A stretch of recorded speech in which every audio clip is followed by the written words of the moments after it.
Hello friends, welcome to Mahi Kitchen Tamil. நம்ம சேனல்ல இன்னைக்கு என்ன செய்ய போறோம்னு பாத்தீங்கன்னா பள்ளிப்பாளையம் சிக்கன் தாங்க செய்ய போறோம். இந்த பள்ளிப்பாளையம் சிக்கன் பாத்தீங்கன்னா பிடிக்காதவங்க யாருமே இருக்க மாட்டாங்க. அந்த அளவுக்கு டேஸ்டா இருக்கும். வாங்க இது எப்படி செய்யலாம்னு வீடியோக்குள்ள போய் பார்க்கலாம். அதுக்கு முன்னாடி நம்ம சேனலை நீங்க subscribe பண்ணீங்கன்னா subscribe பண்ணிடுங்க. பக்கத்துல இருக்க bell icon-ஐயும் click பண்ணிக்கங்க. கடாயை அடுப்பில் எடுத்து வச்சுக்கோங்க. அதில் 25 ml அளவுக்கு நல்லெண்ணெய் ஊற்றிக்கிங்க. நல்லெண்ணெய் சேர்த்திங்கன்னா தான் பள்ளிப்பாளையம் சிக்கனுக்கு நல்லாயிருக்கும். இப்போ எண்ணெய் நல்லா காஞ்சிருச்சுங்க. இந்த ஸ்டேஜில் நம்ம வந்து 1 டீஸ்பூன் அளவுக்கு கடுகு சேர்த்துக்கலாம். கடுகு நல்லா வெடித்ததும் அது கூடவே 1/2 டீஸ்பூன் அளவுக்கு ஜீரகம் சேர்த்துக்குங்க. அது கூடவே 1/2 டீஸ்பூன் அளவுக்கு சோம்பு சேர்த்துக்கலாம். இது மூணையும் சேர்த்துட்டு நல்லா கலந்து விட்டுக்குங்க. நம்ம இப்போ கருவேப்பிலை கொஞ்சம் சேர்த்துக்கலாம். சேர்த்துட்டு நல்லா மிக்ஸ் பண்ணி விட்டுடுங்க.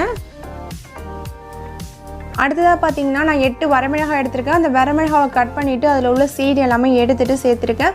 நம்ம அந்த சீடோடு சேர்த்திங்க அப்படின்னா காரம் கொஞ்சம் அதிகமாக இருக்கும். அதனால் சீடு எடுத்துகிட்டு அதுக்கப்புறம் சேர்த்துக்குங்க. அடுத்ததாக கட் பண்ணி வச்சுருக்கேன் சின்ன வெங்காயம் 100 இது கூட சேர்த்துட்டு நல்லா வதக்கி விட்டுக்கலாம். இந்த ஸ்டேஜில் கொஞ்சமாக உப்பு சேர்த்துக்குங்க. உப்பு வந்து கொஞ்சமாக சேர்த்துங்க. அதுக்கப்புறம் பார்த்துட்டு கூட நம்ம பத்தலைனா கூட சேர்த்துக்கலாம். அடுத்ததாக நம்ம இஞ்சி பூண்டு இடிச்சுக்கலாம். இஞ்சி பூண்டு பேஸ்ட் போகிறத விட இந்த மாதிரி இடித்து போட்டிங்க அப்படின்னா நல்லா மணமாக இருக்கும். கொஞ்சமாக இஞ்சி அது கூட ஒரு 6-7 பூண்டு பல் சேர்த்துட்டு நல்லா இடிச்சிட்டு நம்ம சேர்க்க ஆரம்பிச்சிடலாம். இடிச்சாச்சு. இப்போ நம்ம சேர்த்துட்டு பச்சை வாசம் போகிற அளவுக்கு நல்லா வதக்கி விட்டுக்குங்க. இஞ்சி பூண்டோட பச்சை வாசனை எல்லாம் போயிடுச்சுங்க. இந்த ஸ்டேஜில் நான் ஆல்ரெடி க்ளீன் பண்ணி வச்சுருக்கேன் 1/2 கிலோ சிக்கனை இது கூட சேர்த்துக்கிறேன். சிக்கன் பார்த்திங்கன்னா நான் பிராய்லர் சிக்கன் தான் எடுத்துக்கிறேன். நீங்கள் விருப்பப்பட்டால் நாட்டுக்கோழி சிக்கன் கூட எடுத்துக்கலாம். அது கொஞ்சம் வேகிறதுக்கு டைம் எடுக்கும், அவ்வளோதான். இப்போது சிக்கன் சேர்த்ததுக்கப்புறம் 1 நிமிஷம் இது மாதிரி வதக்கி விட்டுக்குங்க.